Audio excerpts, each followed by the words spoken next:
आपण वर्शिप टीमसाठी खूप जोरात टाळ्या वाजू. ब्रदरांनी सिस्टरांनी खूप सुंदर अशी वर्शिप घेतली आणि त्यांनी त्यांची साक्ष पण सांगितली त्या वर्शिपमध्ये की त्या दिवशी ते कशा प्रकारे खूप वाईट रीतीने त्यांचा अपघात होणार होता, पण देवाने कसं त्यांचं संरक्षण केलं या बाबतीत त्यांनी साक्ष दिली. म्हणजे देव त्याच्या लोकांना देव काय करतो, सुरक्षित ठेवतो, सांभाळतो आणि त्यांची काळजी घेतो. म्हणजे आपल्यापेक्षा जास्त देवाला आपली काळजी. आपल्याला असं वाटतं की नाही का आपणच आपली काळजी घेऊ शकतो, आपण सेफ ड्रायव्हिंग करू शकतो, पण समोरून येणारा काय, आपण किती सुरक्षित चालवली तरी समोरून येणारा माणूस आपल्या हातात असतो का, नाही. तर मग देव आपली काळजी घेतो, आपल्याला सांभाळतो, म्हणून आपण त्याचे आभार मानू. आता आजचा संदेश सुरू करण्यापूर्वी आपण प्रार्थना करू. थोडा मोठा. पवित्र पवित्र पवित्र सेनाधीश प्रभू परमेश्वर बाप्पा, स्तुतीस पात्र आणि भयास योग्य अशा प्रेमळ परमेश्वरा प्रभू, आज ह्या संध्याकाळच्या वेळी तू आम्हाला तुझ्या चरणी एकत्र आणलंस त्याबद्दल धन्यवाद. होय प्रभू, आज जे काही आम्ही इथं जमलेलो आहोत प्रभू, तुला गौरव दिलेला आहे प्रभू, तुझी स्तुती केलेली आहे, तू ती स्वीकारलीस म्हणून मी तुझे आभार मानते. आज विशेष करून प्रभू पवित्र आत्म्या तुझं आम्ही स्वागत करतो. ये पवित्र आत्म्या आणि इथं तुझ्या उपस्थितीने आम्हाला भर. तुझं वचन सांगतं जिथं दोघे किंवा तिघे माझ्या नावाने एकत्र जमतील तेथे मी त्यांच्यामध्ये असेल. होय प्रभू, तू इथं उपस्थित राहिलास त्याबद्दल धन्यवाद देते. होय प्रभू, आमचे सर्वांचे आत्मिक डोळे आणि आत्मिक कान तू उघड आणि तुझं गौरव आमच्याद्वारे होऊ दे. येशूच्या नावात मागतो ते, आमेन.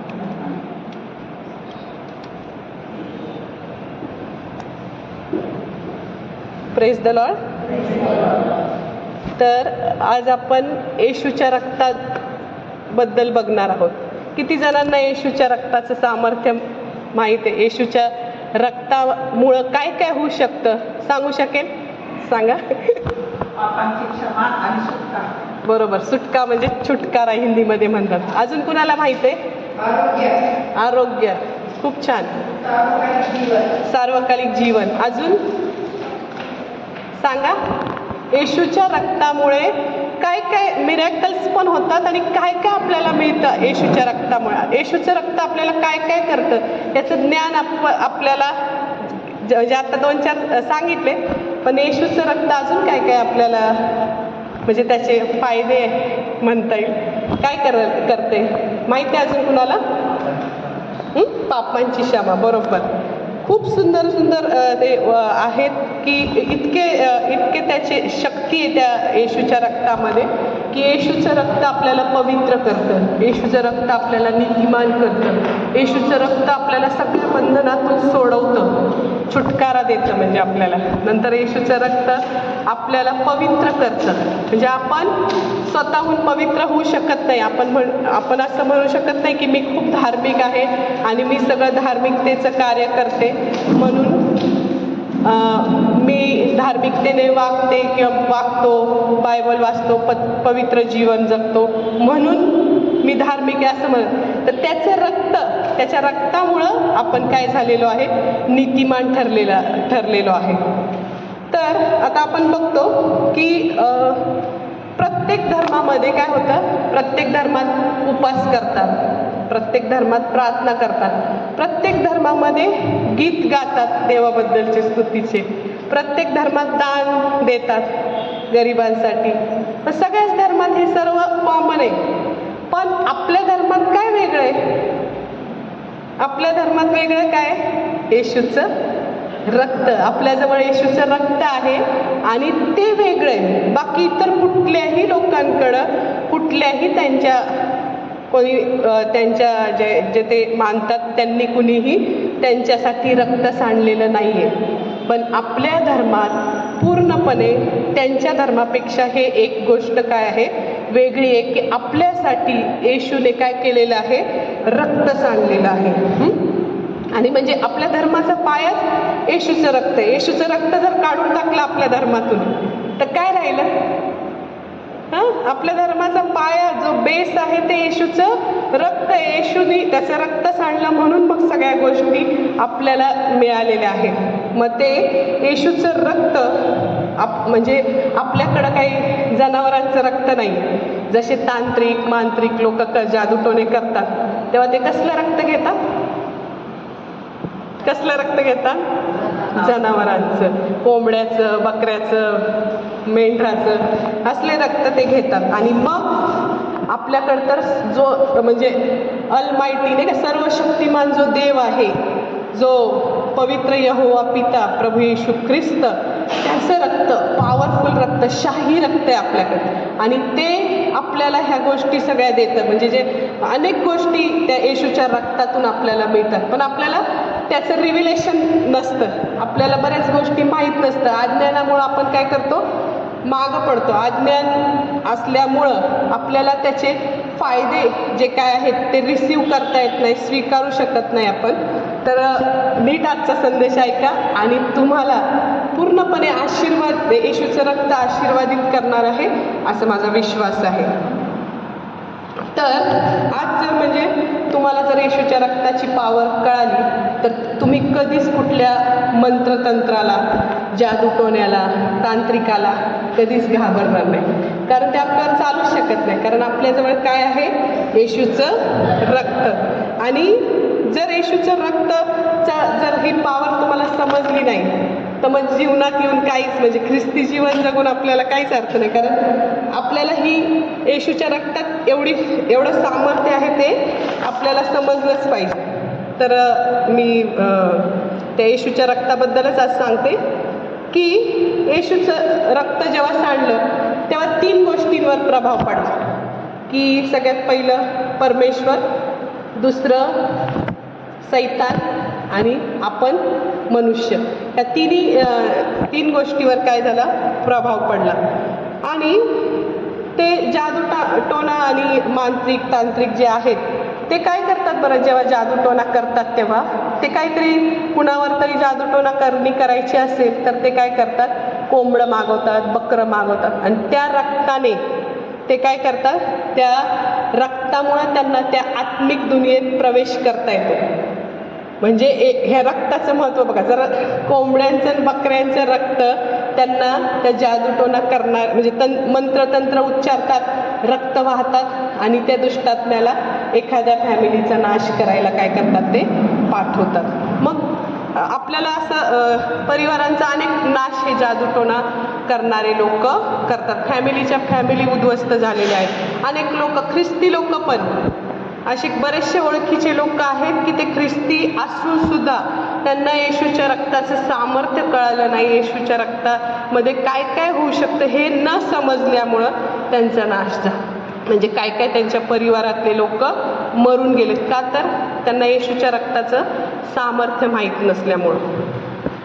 तर आत्ताच किरण ब्रदरने आपल्याला सांगितलं की तो जिवंत परमेश्वर आहे, त्याची उपासना आपण नाही का वर्शिप आपण धाडसाने केली पाहिजे. जर आत्मिक जगात ह्या साध्या जनावरांचं रक्त एवढं नाही का कार्य करतं, दुष्टात्म्यांना बोलवतं, तर चांगलं हे देवाच्या आत्मिक जगात जर आपण वर्शिप केली तर काय हालचाल होणार की नाही? पूर्ण मनाने वर्शिप केली तर ती पूर्ण सगळं गोष्टी बदलून टाकू शकते. म्हणजे येशूची जेव्हा वर्शिप करतो किंवा आपण त्याच्यासाठी काहीतरी बलिदान करतो, म्हणजे आता हे लोक बलिदान करतात पण आपण काहीतरी बलिदान करतो, सॅक्रिफाईस करतो. आपल्या वेळेचं नाही का, आपल्याला वेळ नसतो तरी आपण सुट्टी काढून येतो आणि अनेक गोष्टी देवासाठी बलिदान करून आपण करतो. मग ह्या गोष्टी देव बघत नसेल का?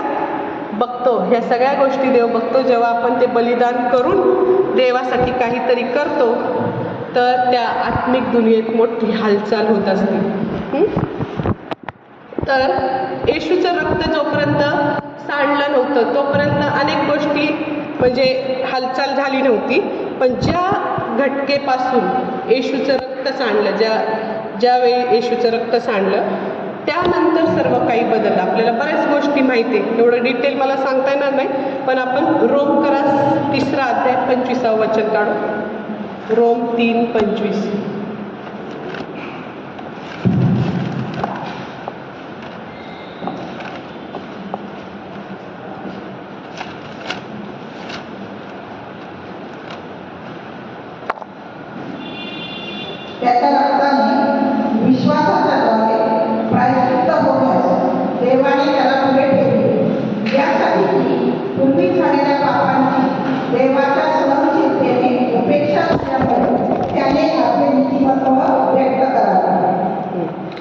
इथं जोपर्यंत आपण त्याच्या रक्तावर विश्वास ठेवत नाही, म्हणजे आपल्याला माहिती आहे आपण देवावर विश्वास ठेवतो, जिवंत देव आहे, त्याने आम्हाला सुटका दिली, हे सगळं आपल्याला माहिती आहे. पण आपण स्पेशल येशूवर विश्वास ठेवतो, येशूच्या वचनावर विश्वास ठेवतो, पण त्याच्या रक्तावर विश्वास ठेवायचं आपल्याला आज समजलं पाहिजे की त्याचं रक्त, इथं काय सांगितलंय की देवाने येशूच्या रक्ताला प्रायश्चित्त ठरवलं, पण ते कधी? विश्वासाच्या द्वारे. म्हणजे जर विश्वास ठेवला तर ते आपल्यासाठी कार्य करणार आहे, प्रायश्चित्त ठरणार आहे. मग आता एवढं मोठं रहस्य आपल्याकडं आहे की विश्वासाच्या द्वारे आपण म्हणजे येशूच्या रक्तावर आपण जेव्हा विश्वास ठेवतो, विश्वासात असू आणि आपण कबूल करू की येशूच्या रक्तावर माझा विश्वास आहे, तर विश्वास म्हणजे काय बरं? विश्वास कसा वाढतो? वचनाने, ऐकून. सगळ्यात पहिलं विश्वास वाढण्यासाठी विश्वास वार्तेने आणि वार्ता ख्रिस्ताच्या. म्हणजे आपल्याला हे येशूच्या रक्ताबद्दलची जी रहस्य आहेत ती ऐकून कळणार आहे. म्हणजे आपला विश्वास आहे तो ऐकून वाढणार आहे. आपण एक शोध घेतला पाहिजे. आपण इतर अनेक गोष्टीचा नाही का शोध घेतो, घरातल्या गोष्टीचा, जगिक गोष्टीचा, पण आपण येशूच्या रक्ताचं काय काय सामर्थ्य आहे, काय काय येशूच्या रक्ताने होणार आहे, ते काय काय वचनं आहेत, त्या सगळ्या गोष्टींचा आपण काय घेतला पाहिजे? शोध घेतला पाहिजे. आणि मग आपण जर थोडंच ऐकलं येशूच्या रक्ताबद्दल तर आपला विश्वास कसा होईल? थोडाच. आणि जास्त ऐकलं तर जास्त. मग आता त्यासाठी अजून एक उदाहरण आहे की जुन्या करारात आपण जाऊ. निर्गम 12.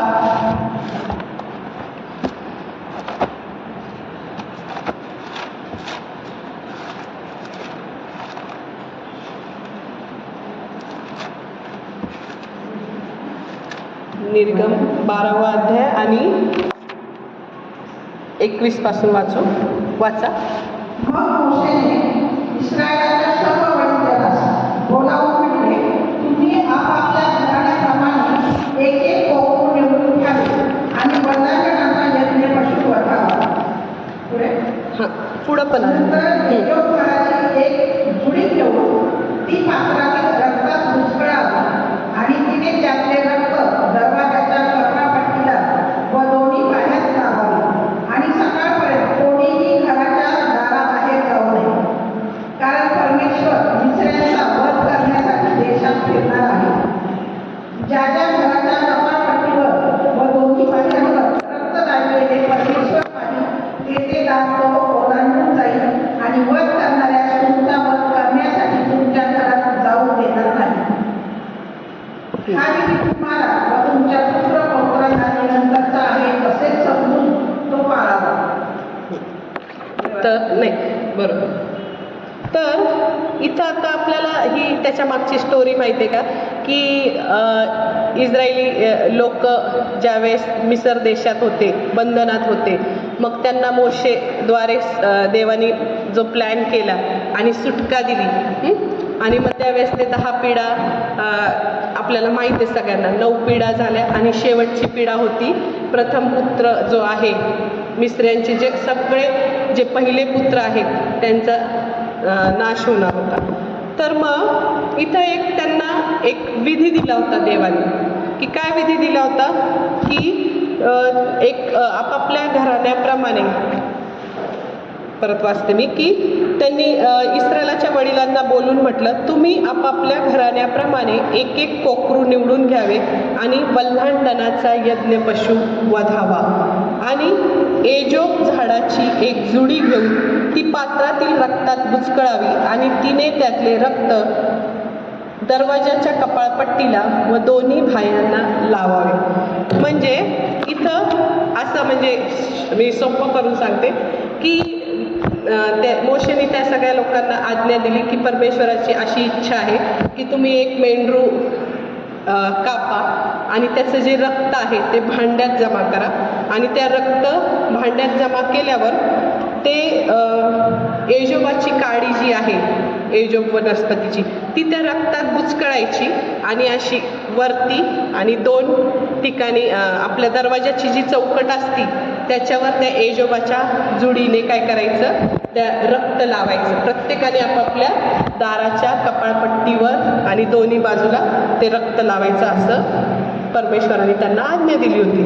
तर मग जेव्हा म्हणजे काय होणार होतं की ज्या वेळेस परमेश्वर रात्री त्या मिसर देशातून फिरणार होता आणि त्या मिस्री लोकांच्या प्रत्येक घरामध्ये त्यावेळेस काय झाली होती, मयत झाली होती. प्रत्येक कुटुंबातला पहिला मुलगा काय झाला, मरण पावला. आणि मग ते ज्या वेळेस नाश करायला, वध करायला येणार होता, त्यावेळेस तो काय बघणार होता, काय बघणार होता, रक्त. जर रक्त तिथं दिसलं कपाळपट्टीवर दरवाजाच्या, तर ते रक्त बघून पुढं जाणार होता, ओलांडून. म्हणून ते वल्लांडण सण साजरा करतात. मग आता इथं तो असं बघणार नव्हता की आतमध्ये किती लोक आहेत बरं, त्यातला कुणी चांगलं वागलंय, कुणी वाईट वागलंय, असं काही नाही. फक्त रक्त बघणार होता आणि त्यांना वाचवणार होता.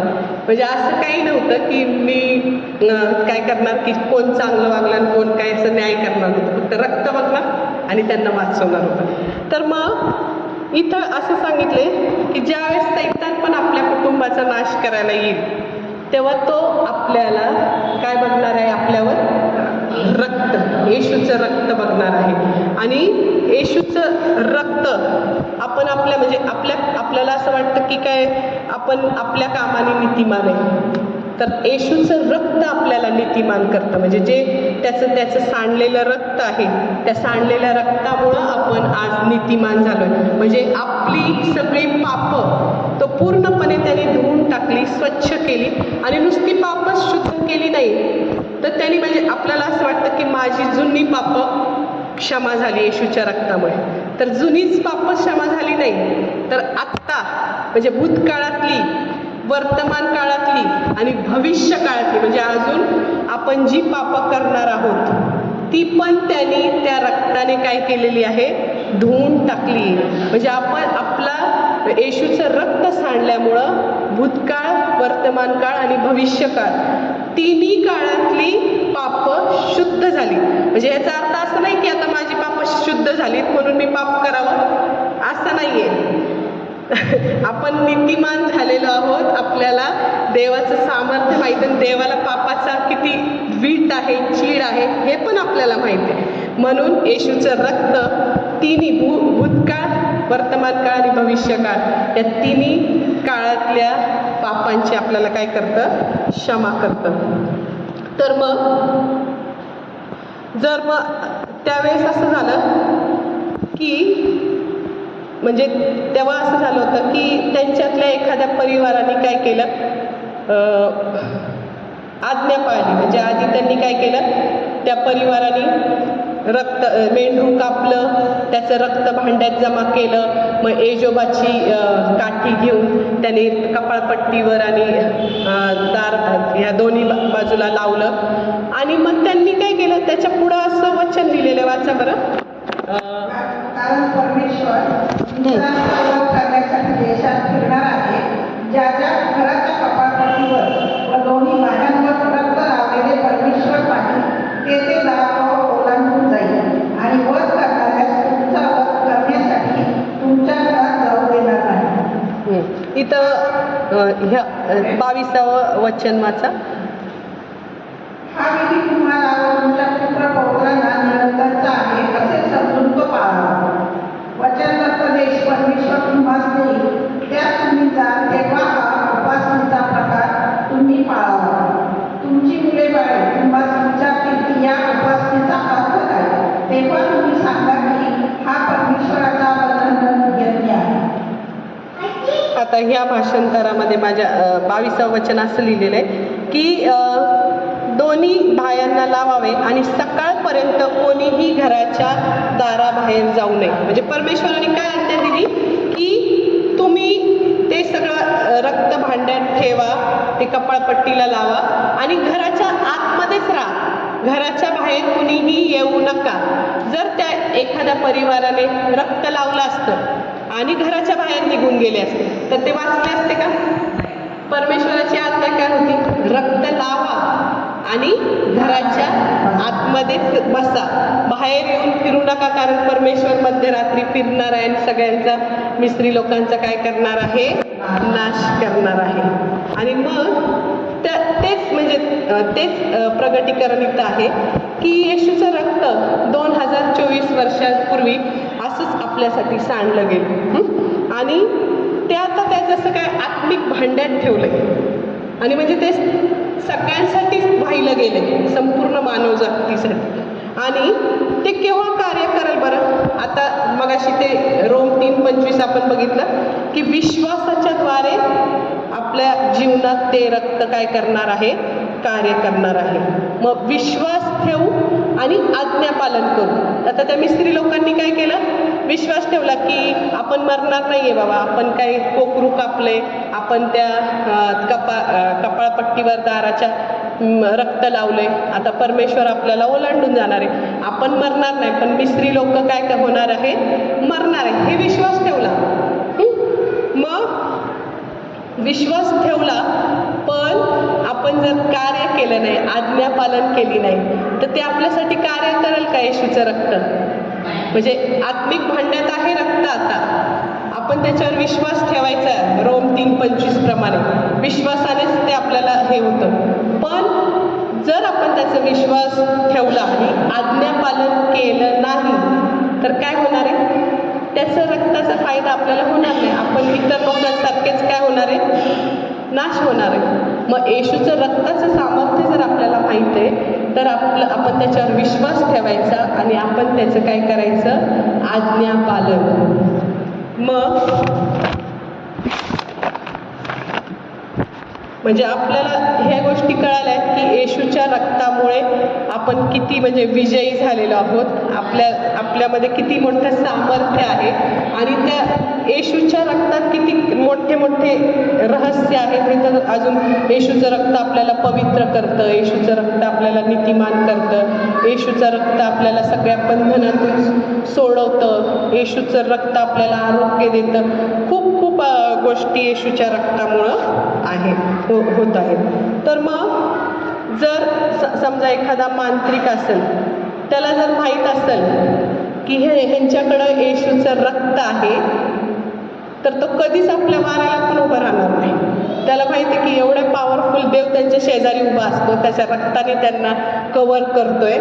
तर तो असं म्हणजे अशा बरेचसे साक्ष आहेत की जे मांत्रिकांनी एखाद्या कुटुंबावर जादूटोणा करणी केली, पुढं असं झालं की त्यांचंच आयुष्य कमी झालं आणि ते काय झाले, मरण पावले. म्हणजे दुसऱ्याला मारण्यासाठी ते करायला गेले, पण काय झालं, त्यांचं स्वतःचाच काय झाला, नाश झाला.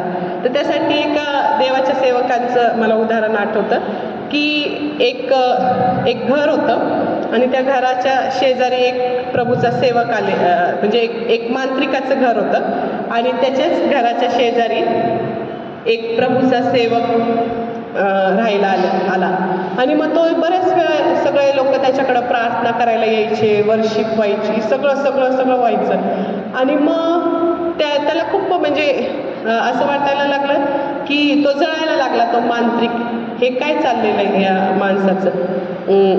तर मग त्यांनी काय केलं, त्याच्यावर रोज कब्रस्तानात जायला लागला आणि त्याच्यावर ते जादूटोणा करणी करायला लागला. नाही म्हणजे तो पास्टर नव्हता, तो साधा मनुष्य होता. मग तो पास्टरला फोन करतो की माझ्या म्हणजे त्याच्या घरात त्रास सुरू व्हायला लागला आणि त्याच्या घरात त्रास व्हायला लागला म्हणजे त्याचा विश्वास नव्हता ना रक्तावर. आणि मग त्याला रात्रीच्या 2 वाजता 3 वाजता आवाज ऐकायला यायला लागला, खूप त्रास व्हायला लागला. मग त्यांनी एका देवाच्या सेवकांना फोन केला आणि विचारलं की असं होतंय.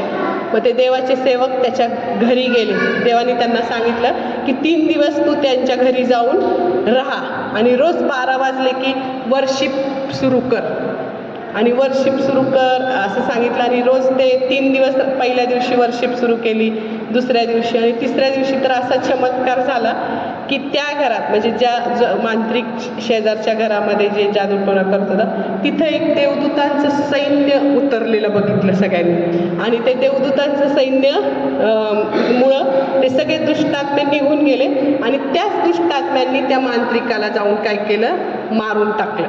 आणि त्याचा काय झाला, नाश झाला. म्हणजे जर एखाद्या कुठल्याही जादूटोणा करणाऱ्याला माहीत असेल की आपल्याकडं कोणता फोर्स आहे स्वर्गीय, तर तो आपल्या म्हणजे वाराला पण उभं राहणार नाही, कारण त्याला माहीत आहे त्याचा अंत जवळ आला आहे असं त्याला म्हणजे त्याला माहीत असतं तर तो कधीच करणार नाही. कारण त्याला माहीत आहे जर तो आपल्यावर काय करू शकत असेल किंवा केलं तर तो मरणार आहे, हे देवाचं वचन सांगतं. तर मग आपण काय करायला पाहिजे बरं, हे येशूच्या रक्तावर विश्वास ठेवायचा. जसं येशूवर विश्वास ठेवतो, आपलं येशूवर कसा विश्वास ठेवतो आपण, की येशू हाच माझा देव आहे, तो जिवंत देव आहे, त्याच्याशिवाय दुसरा कोणी देव नाही. आपण त्याला तारणारा म्हणून स्वीकारतो, आपण त्याला म्हणजे आपलं सर्वस्व म्हणजे आपण कबुली करतो, नंतर त्याच्यावर प्रेम करतो, त्याच्यासाठी सुवार्ता गाजवतो, अनेक गोष्टी करतो, त्याच्या वचनावर विश्वास ठेवतो, वचन वाचतो. मग तसं त्याच्या रक्तावर आता आपल्याला विश्वास ठेवायचा की त्याचं रक्त मला संरक्षण देतं, प्रोटेक्ट करतं, त्याचं रक्त मला सगळ्या बंधनातून छुटकारा देतं, त्याचं रक्त मला पवित्र करतं, त्याचं रक्त मला नीतिमान करतं. बरेचसे वचन आहेत ह्याच्यामध्ये. आता एक शेवटचं वचन आपण वाचू, योहानाचं पहिलं पत्र,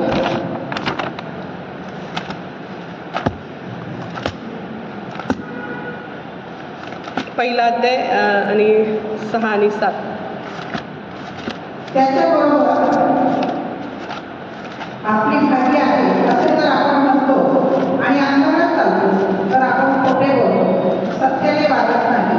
पण जसा तो प्रकाशात आहे तसे जर आपण प्रकाशात चालतो तर आपली एकमेकांबरोबर भागी आहे आणि त्याचा पुत्र येशू याचे रक्त आपल्याला सर्व पापापासून शुद्ध करते. आमेन. तर इथं सांगितलंय की त्याच्याबरोबर आपली सहभागिता आहे असे जर आपण म्हणत असतो, म्हणजे तुम्ही म्हणता की माझं देवावर प्रेम आहे, देवाचं माझ्यावर प्रेम आहे, सहभागिता आहे आपली एकमेकांची. आणि आपण अंधारात चालतोय, अंधारात म्हणजे ज्या अंधाराच्या गोष्टी, सैतानाच्या गोष्टी त्या आपण करतोय. तर इथं लिहिलंय, तर आपण काय करतो, खोटे बोलतो आणि सत्याने वागत नाही. म्हणजे तो प्रकाशात चालतो तसं आपण सुद्धा प्रकाशात चालायचं, तो जसं खरेपणाने वागतो तसं आपण पण खरेपणाने वागायचं. आपण त्या अंधाराची कृत्ये करायची नाही, अंधारातल्या त्या गोष्टींसारखं त्या गोष्टी करायच्या नाही. आणि इथं काय लिहिले, जसा तो प्रकाशात आहे तसे जर आपण प्रकाशात चालत असलो तर आपली एकमेकांबरोबर सहभागिता आहे आणि त्याचा पुत्र येशू ह्याचे रक्त आपल्याला सर्व पापांपासून शुद्ध करतं. म्हणजे डायरेक्ट शुद्ध करत नाही. आता काय सांगितलं, वचनाचा अर्धाच भाग आपल्याला माहिती की त्याचं रक्त आपल्याला शुद्ध करतं, पण वरती काय अर्धा भाग, तो अर्धा भाग व्यवस्थित आपण वाचत नाही. की इथं लिहिलंय की जसा तो प्रकाशात आहे तसे जर आपण प्रकाशात चालत असलो तर आपली एकमेकांबरोबर सहभागिता आहे आणि त्याचा पुत्र येशू ह्याचे रक्त आपल्याला सर्व पापांपासून शुद्ध करते. म्हणजे जेव्हा आपली त्याची सहभागिता आहे, जसा तो पवित्र आहे तसा आपण पवित्र असू, त्याच्यासारखं आपण प्रकाशात चालत असेल, तेव्हाच ते रक्त आपल्यावर अप्लाय होतं. जर आपण खोटेपणाने वागलो, सैतानाच्या गोष्टी केल्या, तर ते रक्त आपल्यासाठी व्हायला गेलं, म्हणजे भांड्यात आहे. आज्ञापालन आहे का? त्या लोकांनी नुसतं भांड्यात रक्त ठेवलं असतं आणि देवाचं आज्ञापालन केलं नाही, ते घराच्या बाहेर गेले असते तर ते मरण पावले असते. आता येशूचं रक्त सांडलेलं आहे, जसं काय पवित्र त्या भांड्यामध्ये आहे पवित्र आत्म्याच्या, आणि ते आपल्यासाठी कार्य करणारच आहे. पण कधी? जेव्हा आपण त्याच्या प्रकाशात चालू, जेव्हा आपण त्याच्या इच्छेप्रमाणे वागू, जेव्हा आपण अंधारात चालणार नाही, प्रकाशाची कृत्ये करणार, त्याला आवडेल असं जीवन जगणार, त्याचं आज्ञापालन करणार, त्याला जे जे आवडतं ते करणार, तेव्हाच ते रक्त आपल्यासाठी काय करणार आहे. इथं काय लिहिलंय, इथं काय लिहिलंय, आणि त्याचा पुत्र येशू याचे रक्त आपल्याला सर्व पापांपासून शुद्ध करते. ज्या वेळेस आपण प्रकाशात चालू त्यावेळेस त्याचं रक्त आपल्याला सर्व पापांपासून काय करतं, शुद्ध करतं. आणि लूक 10:17-19.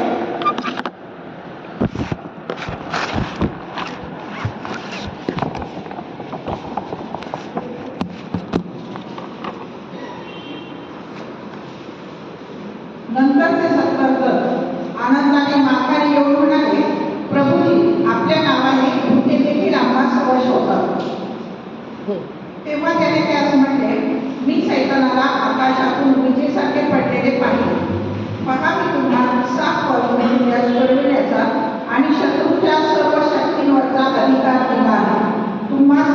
एक वाचणार नाही. तथापि जिथे तुम्हाला वस होता याचा आनंद मानू नका, तर तुमची नावे स्वर्गात दिली आहेत याचा आनंद माना. आमेन. तर इथं सांगितलंय की आपल्याला शत्रूच्या सर्व शक्तीवरचा अधिकार दिलाय.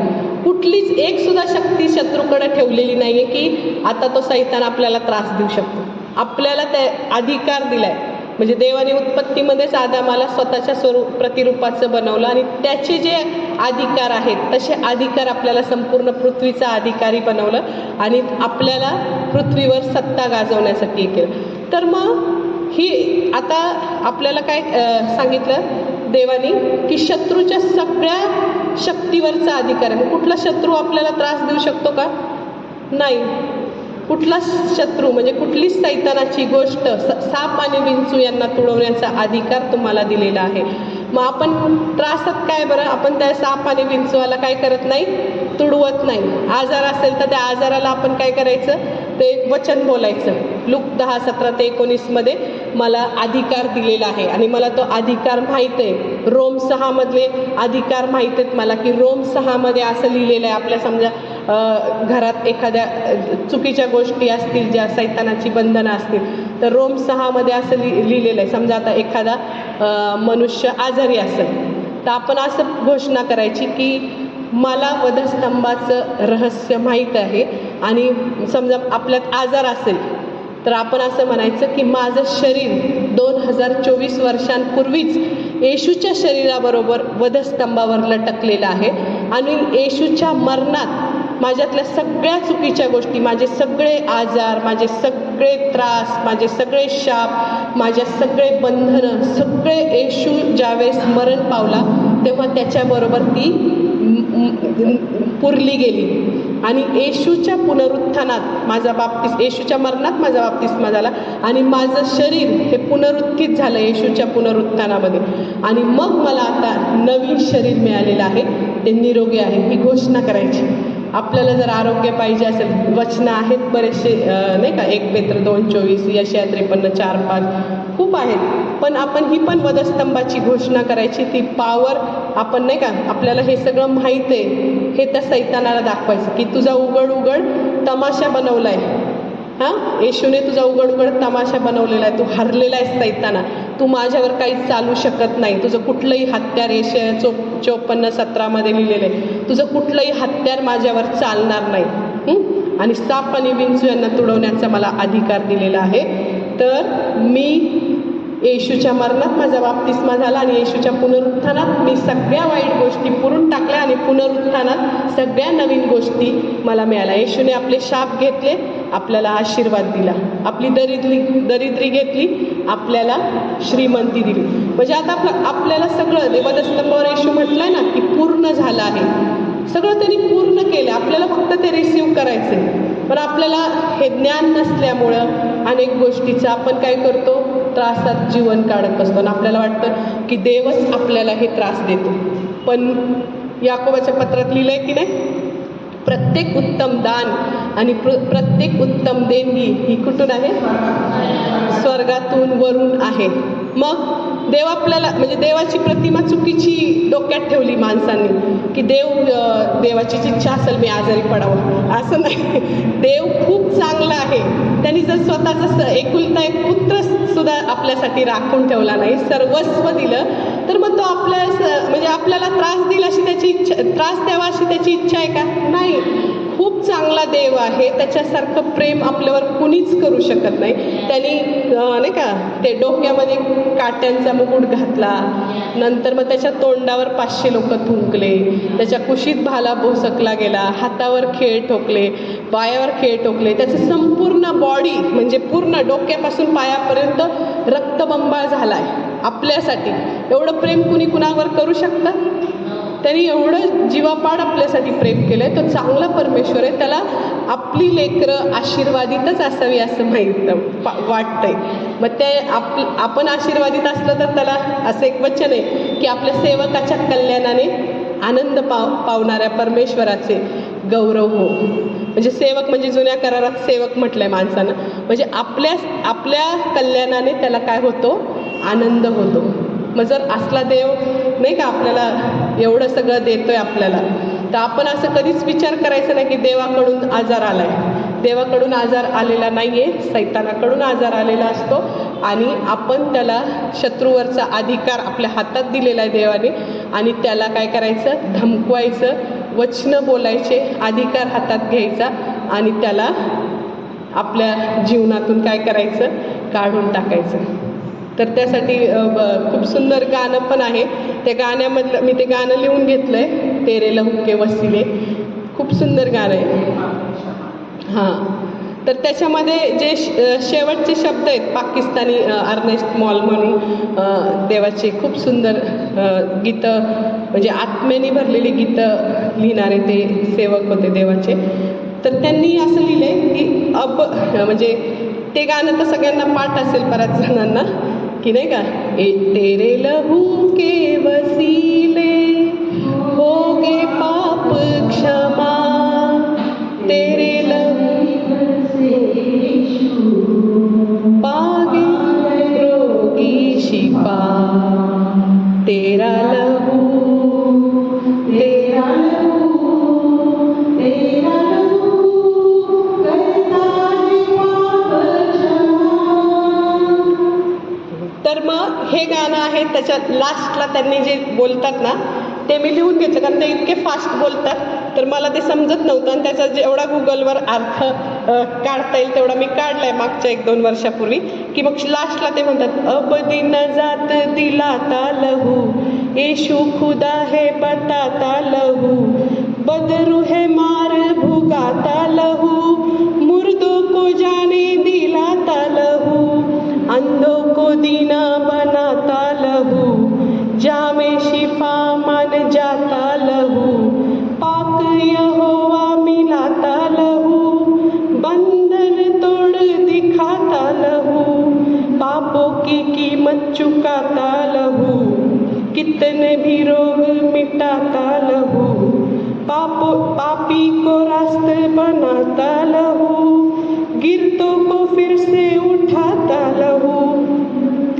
भरपूर मोठे परत, बर्रे की हमद सुनाता लहू, येशू सईमा दिलाता लहू, फतेह सलीब ले आता लहू, कैंसर को जड़ से सुखाता लहू, ईमा को ताज़ा बनाता लहू, लंगड़े को चलना सिखाता लहू, येशू की फितरत दिलाता लहू, कुदरत से भरता ही जाता लहू, रूह को दस्त से मिलाता लहू, दूतों को हरकत में लाता लहू.